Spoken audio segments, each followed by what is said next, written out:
ومن قتل مظلوما فقد جعلنا لولیہ سلطانا، اور جسے مظلومن قتل کیا جائے تو ہم نے اس کے ورثاء کے لیے یہ حق رکھا ہے کہ وہ بدلہ لے سکتے ہیں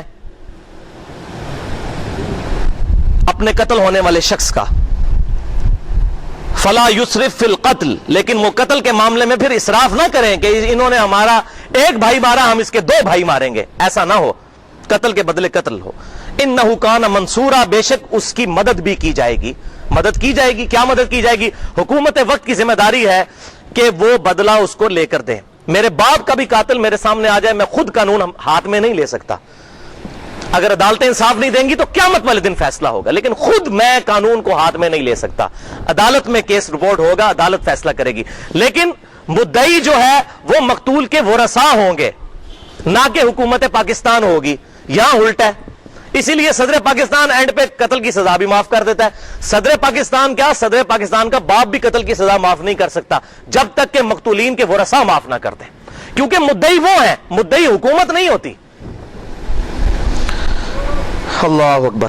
اور اسی کا ذکر پھر 10 کمانڈمنٹس کا ہی سورۃ المائدہ میں جب آیا آیت نمبر 32 میں، تو اللہ تعالیٰ نے فرمایا کہ جس نے ایک انسان کو قتل کیا، مسلمان نہیں، انسان، فَكَأَنَّمَا قَتَلَ النَّاسَ جَمِيعًا، تو گویا اس نے پوری انسانیت کو قتل کر دیا.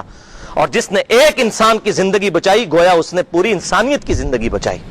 کیونکہ پھر اس طرح تو ایک دروازہ کھل جائے گا کہ لوگ اپنی مرضی سے قانون کو ہاتھ میں لے کر تو کریں گے، جس طرح ہمارے قبائلی علاقوں میں ہوتا ہے، نسل در نسل دشمنیاں چلتی ہیں. پھر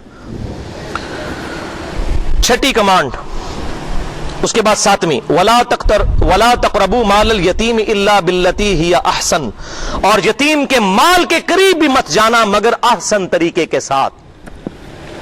احسن طریقہ کیا ہے؟ کسی کا بھائی مر گیا، اس کی اولاد ہے، تو اپنے بھتیجوں کی صحیح طریقے سے پرورش کرے، ان کے مال کی حفاظت کرے کہ کوئی اور لوٹ کر نہ لے جائیں، نہ یہ کہ خود لوٹ لے. حتی یبلغ اشدہ، یہاں تک کہ وہ اولاد بالغ ہو جائے، اس وقت تک وہ حفاظت کرے ان کے مال کی، یتیم کے مال کی. اور یہاں پر یہ یاد رکھیں، سورۃ النساء کے اندر آیت نمبر 10 کے اندر آیا، اللہ تعالیٰ نے فرمایا کہ جو لوگ یتیموں کا مال نہ حق کھاتے ہیں، انما یاکلون فی بطونہم نارا، بے شک وہ لوگ اپنے پیٹوں میں دوزخ کی آگ بھر رہے ہیں.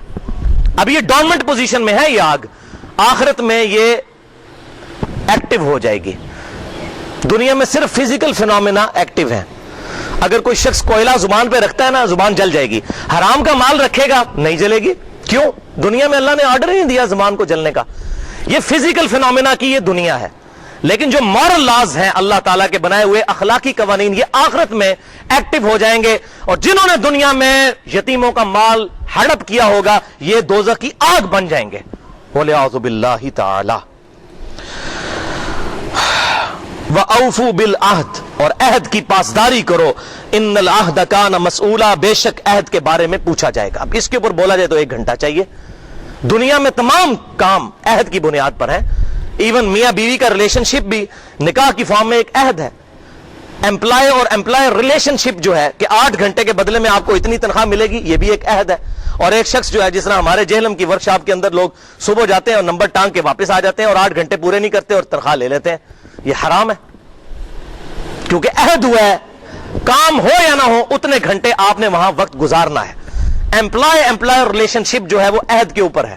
تو عہد کے بارے میں اللہ تعالیٰ فرما رہا ہے پوچھا جائے گا. اور آپ صلی اللہ علیہ وسلم کی صحیح حدیث ہے کہ جو عہد پورا نہیں کرتا اس کا دین ہی کوئی نہیں ہے. چاہے اس کی داڑھی جو ہے وہ ناف سے نیچے چلی جائے، اس کی پگڑی 1 من کی ہو جائے، اس کی شلوار چاہے گھٹنوں تک پہنچ جائے، اس کی تسبیح چاہے زمین تک لٹکے، اگر وہ عہد کو پورا نہیں کرتا اور حلال اور حرام کی تمیز نہیں کرتا، اس کی ان تمام چیزوں کا کوئی فائدہ نہیں. رزق حلال از دا لٹمس ٹیسٹ آف ایمان. ایمان کا لٹمس ٹیسٹ جو ہے رزق حلال ہے. جس کا رزق حلال ہے وہ ایمان والا ہے، اور جس کا رزق حرام ہے چاہے وہ جو مرضی کر لے، اللہ تبارک و تعالیٰ کے حضور اس کی یہ عبادات مردود ہیں. وَلِعَوْذُ بِاللَّهِ تَعَالَى. إِنَّ الْعَهْدَ كَانَ مَسْئُولًا، بے شک عہد کے بارے میں تم سے پوچھا جائے گا. وَأَوْفُوا الْكَيْلَ إِذَا كِلْتُمْ، اور جب ماپو تو پورا ماپ کر دیا کرو. یہ نہیں ہے کہ ڈنڈی مار جاؤ جیسا کہ دودھی کرتے ہیں، انہوں نے وہ اپنے کپ ہی چھوٹے رکھے ہوئے ہوتے ہیں لیٹر والے. جب ماپو تو پورا ماپ کر دو. وزنوا بالقسطاس المستقیم, اور جب وزن کرنے لگو تو ترازو کو سیدھا رکھا کرو. دو ہی طریقے ہیں ناپنے کے, ایک لیٹرز کی فارم میں ناپا جاتا ہے, یا کپڑے کو میٹرز کی فارم میں ناپا جاتا ہے, یا چیزیں ناپی جاتی ہیں, ماپی جاتی ہیں, یا تولی جاتی ہیں. تیسری کوئی اور چیز نہیں ہوتی. ہم چینی تول کر لیتے ہیں, کپڑا ماپ کر لیتے ہیں, دودھ بھی ماپ کر لیتے ہیں, وہ لیٹر کا جو ہوتا ہے یا 1.5 لیٹر کا. تو اللہ تعالیٰ نے دونوں چیزیں کور کی ہیں کہ ماپو تو صحیح ماپو, اور وزن کرو تو اپنی ترازو کو سیدھا رکھا کرو. ذالک خیر واحسن تأویلا, اسی میں ہے خیریت اور اسی کا انجام اچھا ہونے والا ہے. یعنی اسی حلال میں اللہ ایسی برکت ڈال دے گا کہ دنیا میں بھی اس کا انجام اچھا ہوگا اور آخرت میں بھی اچھا ہوگا. ورنہ رزق حرام ہوا, دنیا میں بھی پوری نہیں پڑے گی. لوگ لاکھوں کماتے ہیں, لاکھوں ان کے نکل جاتے ہیں, گھر میں کسی بچے کو ایسی بیماری لگ جاتی ہے کہ لاکھوں اس کے اوپر خرچ ہو جاتا ہے. وَلِعَوْذُ بِاللَّهِ تَعَالَى. 9th command, وَلَا تَقْفُ مَا لَيْسَ لَكَ بِهِ عِلْمٍ. اے انسان, کسی ایسی چیز کی پیروی مت کر جس کے بارے میں تیرے پاس ڈیفینیٹ علم نہیں ہے. إِنَّ السَّمْعَ وَالْبَصَرَ وَالْفُؤَادَ كُلُّ أُولَٰئِكَ كَانَ عَنْهُ مَسْئُولًا. بے شک کان, آنکھیں اور عقل, اس کے بارے میں پوچھا جائے گا. فؤاد کی اپروپریٹ ٹرانسلیشن ہے عقل, فائدے والی چیز, کہ ان 3 اعضاء کو استعمال کر کے تو نے حق بات حاصل کرنے کی کوشش کیوں نہیں کی. اب دیکھ لیں, Islam is the only religion on the face of earth which strongly believe in definite true knowledge. اسلام کہتا ہے بغیر علم کے کسی چیز کی پیروی مت کی جائے, اور علم قرآن نے 2 ہی بتائے ہیں سورۃ البقرہ کے 4تھے رکوع کے اندر. 2 علم, ایک ہے ریویلڈ نالج, وہی کا علم جو کتاب و سنت کی شکل میں ہمارے پاس موجود ہے, اور دوسرا سائنس کا علم. وَعَلَّمَ آدَمَ الْأَسْمَاءَ كُلَّهَا, اور ہم نے آدم علیہ السلام کو تمام چیزوں کے نام سکھا دیے تھے. اسی سے پھر ڈسکوریز ہے.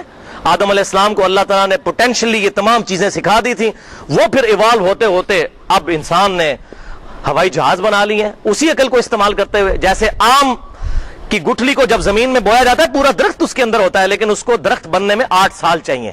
اسی طریقے سے وہی عقل ایوالو ہوتے ہوتے, جوان ہوتے ہوتے اب یہاں تک پہنچ چکی ہے. تو یا سائنس کے علم کو قرآن مانتا ہے, یا ریویلڈ نالج کو, وہی کے علم کو, یا ایکوائرڈ نالج کو, سائنس کے علم کو. The knowledge obtained through observations and experiments, اس کو ہم سائنس کا علم بھی کہتے ہیں. یہ بھی قرآن و سنت کی طرح ڈیفینیٹ علم ہے. ابراہیم علیہ السلام نے کس چیز کو اپنے رب کی دلیل بنایا تھا کہ میرا رب وہ ہے جو سورج مشرق سے نکالتا ہے. فزیکل فینومینا آف نیچر کو دلیل بنایا تو وہ خاموش ہو گیا نمرود. آگ چیزوں کو جلاتی ہے اور پانی آگ کو ٹھنڈا کرتا ہے, یہ فزیکل نالج ہے, ڈیفینیٹ نالج ہے. پیٹرول جو ہے یہ آگ کو بھڑکا دیتا ہے, یہ ڈیفینیٹ نالج ہے. لہذا اس کو اللہ تعالیٰ حجت مانتا ہے قرآن کی نظر میں, اور قرآن و سنت کے علم کو. یہ 2 علوم ہے, تیسرا کوئی علم نہیں ہے. زلزلہ کیوں آتا ہے جی؟ ایک گائے ہے, اس نے ایک سینگ کے اوپر زمین اٹھا رکھی ہے, جب وہ تھک جاتی ہے تو دوسرے سینگ پہ اٹھاتی ہے, اس کی وجہ سے زلزلہ آ جاتا ہے. یہ نہ قرآن و سنت میں اس کی کوئی دلیل ہے, نہ سائنس مانتی ہے. ہاں سائنس ہمیں بتاتی ہے کہ ٹیکٹونک پلیٹس جو ہیں, جیولوجسٹ ہمیں بتاتے ہیں کہ ان کے ڈسٹربنس کے ساتھ یہ سارا معاملہ ہوتا ہے. اور ان سے پوچھا جائے کہ ڈسٹرب کون کرتا ہے, تو وہ کہتے ہیں کہ یہ کوئی ڈیوائن سورس ہے پیچھے کرنے والی, اور وہ اللہ ہے. پیچھے تو اللہ ہے, اس کو سپریم بینگ کہہ دیں, آپ ڈیوائن سورس کہہ دیں, سپر نیچرل ایجنسی, کوئی بھی نام اس کا رکھ لیں. تو اے انسان, کسی چیز کی پیروی اس وقت تک مت کر جب تک تیرے پاس ڈیفینیٹ علم نہ آ جائے. بے شک کان, آنکھیں اور عقل, اس کے بارے میں پوچھا جائے گا, ان کو استعمال کر کے تو نے حق بات حاصل کرنے کی کوشش کیوں نہیں کی. اب اس آیت میں میں گھنٹوں بول چکا ہوں, میرے کئی لیکچرز ہیں اس آیت کے اوپر. ایک لیکچر ہے مسئلہ نمبر 39 کے نام سے, علم وحی اور علم سائنس کی اہمیت اور ان کا دائرہ کار. 40 منٹ کی گفتگو ہے. اہل سنت پاک.com ہماری ویب سائٹ پہ وہ اپلوڈ ہے, اگر کسی کو شوق ہو تو وہ اس کو سن سکتا ہے. اس کے علاوہ بھی مختلف لیکچرز. ایک ہے ہو از اللہ in the light of latest scientific facts, اللہ کون ہے جدید سائنسی حقائق کی روشنی میں. 1 گھنٹے کی گفتگو مسئلہ نمبر 60 کے نام سے اپلوڈ ہے اہل سنت پاک.com پہ. اس میں بھی میں نے یہ تمام چیزیں ڈیٹیل کے ساتھ ایڈریس کی ہیں. بہرحال اسلام نے علم کی بنیاد پر چیزوں کو فالو کرنے کا حکم دیا ہے, لہٰذا چاہے دین کی چیزیں ہوں یا ہماری دنیاوی اعتبار سے ڈیفینیٹ علم کو فالو کریں. خود دیکھیں کتاب و سنت کا علم حاصل کر کے کہ حق بات کیا ہے. اسی لیے میں کہتا ہوں کہ صحیح بخاری, صحیح مسلم خود پڑھ کر دیکھیں کہ نماز کا صحیح طریقہ کیا ہے, اور اس طریقے کے مطابق جو امام کائنات صلی اللہ علیہ وسلم نے تعلیم فرمایا اس پر عمل کریں.